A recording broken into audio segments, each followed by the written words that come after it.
Primerísima vez, yo era un niño entre 4 y 5 años en la playa del Pejerrey de Algarrobo, que estábamos en un grupo familiar, mi madre con alguna tía y qué sé yo, y mostraron a una señora y 2 niños grandes ya. Ahí están los hijos de la Adriana Lyon, dijeron, y era Carlos y José.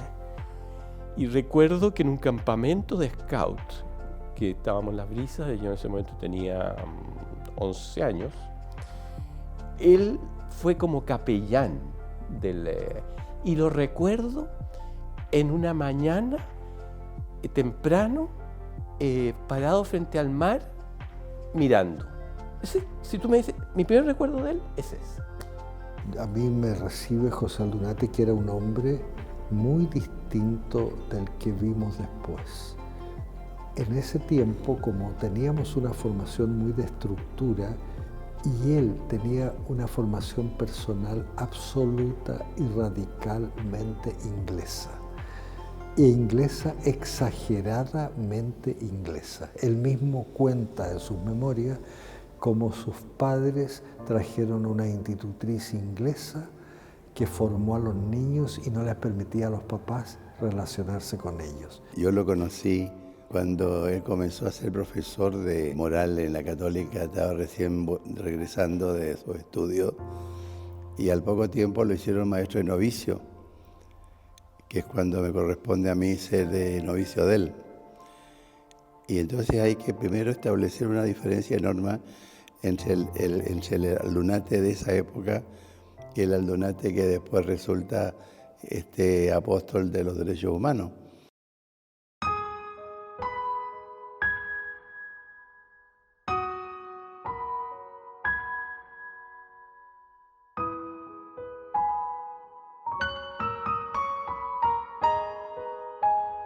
Fue maestro novicio y se trasladó a la casa Roberto Belarmino y lo nombraron superior de la casa. Y ahí siguió siendo profesor de moral, pues todos los años maestro novicio fue profesor. Siguió siendo profesor y relativamente pronto, el 62, yo creo el 63, algo así, fue nombrado provincial. Entonces fue mi provincial. En ese momento de la compañía él jugó un rol muy importante. Mandó una carta que fue traducida a casi todos los idiomas y se leyó en el resto de la compañía. Una iglesia que desde el siglo XIX se puso completamente a la defensiva, aquí los buenos, allá los malos. Rezábamos en el mes de María, confunde a los enemigos de la iglesia. Llega el concilio y dice, cuidado, cuidado, hay muchas cosas que son del origen del cristianismo. Tengamos 2 miradas, una al origen, el Evangelio, Jesucristo, y otra al mundo moderno. Yo creo que a mí Pepe me ayudó a no escandalizarme, a no tenerle miedo a la mirada al mundo moderno. Yo creo que lo que José Aldunate hizo con su testimonio fue, de alguna manera, no solo abrir a la compañía, sino cuestionarla en el compromiso, ¿no? Porque nosotros desde el Padre Hurtado hemos tenido experiencias de inserciones y cosas así, pero con el carácter que va asumiendo el compromiso de él, no.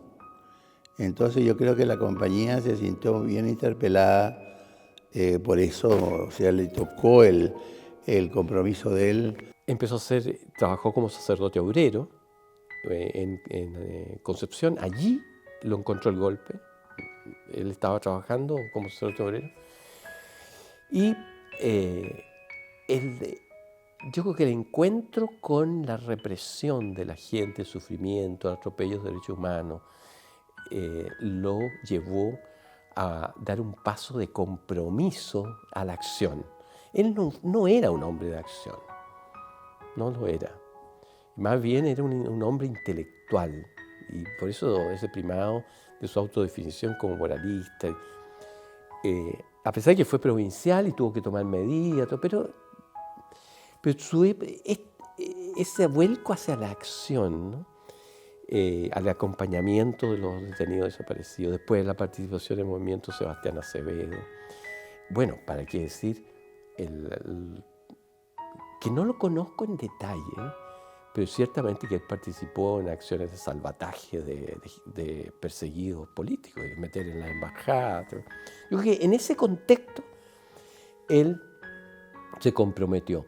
Y es coherente, porque él era muy ético, muy ético. Es su enfoque vital, ¿no? Tenía una raíz religiosa austera, muy profunda. Pero yo creo que su vida estuvo más marcada por la ética que por lo propiamente religioso, ¿no? Su entrega era muy sencilla. Aquí soy hijo de Dios y estoy trabajando en esta vida para llegar a la vida que realmente me interesa, de la cual apetezco con toda mi alma. Pero no era así de muchos discursos entusiasmantes, vibrantes. No era su modo de ser. Era muy self-control, controlado y evitando cualquier especie de exuberancia piadosa, pero lo cual no quitaba que era muy sólido.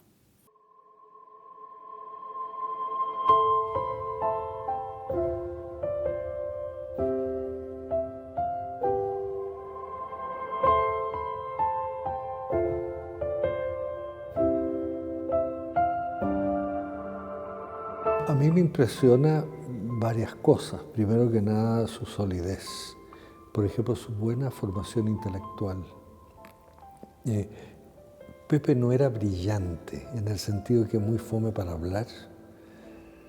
Tampoco era como esas personas que son así, esos líderes rutilantes. Se fue haciendo más y más, pero más bien por su coherencia. Pero me parece tan jesuita, tan profundamente sólido, o sea, como se preparó. Segundo, me parece muy jesuita la capacidad de tener las puertas abiertas para saber que el tiempo cambiaba y haber tenido sensibilidad a temas de máxima importancia como los temas sociales y qué decir el tema de los derechos humanos. Su abertura para estar abierta a nuevas experiencias, tanto así que aquí en la residencia el año pasado, una vez que los visité, me dijo, estamos comenzando una nueva experiencia de vida, me dijo.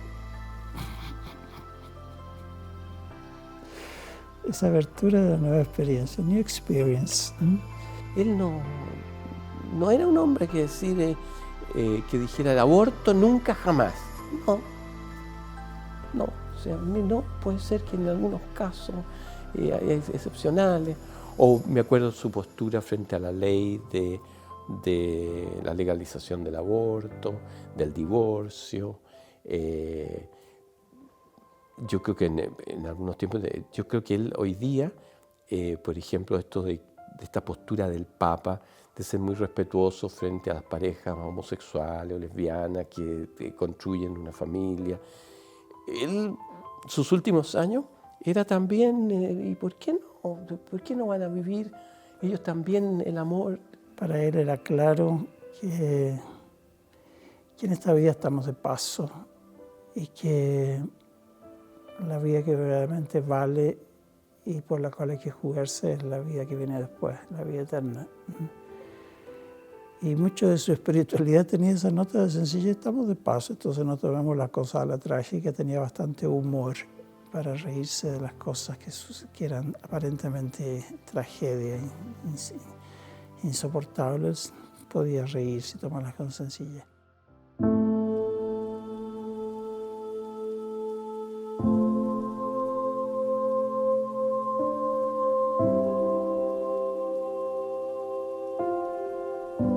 Yo veo que yo viví y reconocí en él una evolución donde hay experiencia del Padre Hurtado, la experiencia del Belarmino y el Concilio y la experiencia de Calama. Y fue muy claro cuando él escribe esa carta viviendo en el Belarmino y siendo provincial, donde muestra los cambios que hay que introducir en la compañía. Y esa carta le trajo muchos problemas porque apuntaba con mucha clarividencia problemas reales. Él señala que en algún momento dice, para mí yo estaba muy preocupado de la vida eterna y después le dejé la vida eterna a Dios y me empecé y me di cuenta que tenía que preocuparme de esta vida, ¿no? de aquí, y servir acá. Y ya Dios me dará la vida eterna. En la fe, en la oscuridad, en la sencillez, ahí está aceptando su vida y acercándose al término. Sí, es como él decía, yo no estoy en esta vida para ser feliz, yo estoy en esta vida para servir y después irme a la felicidad, ¿no?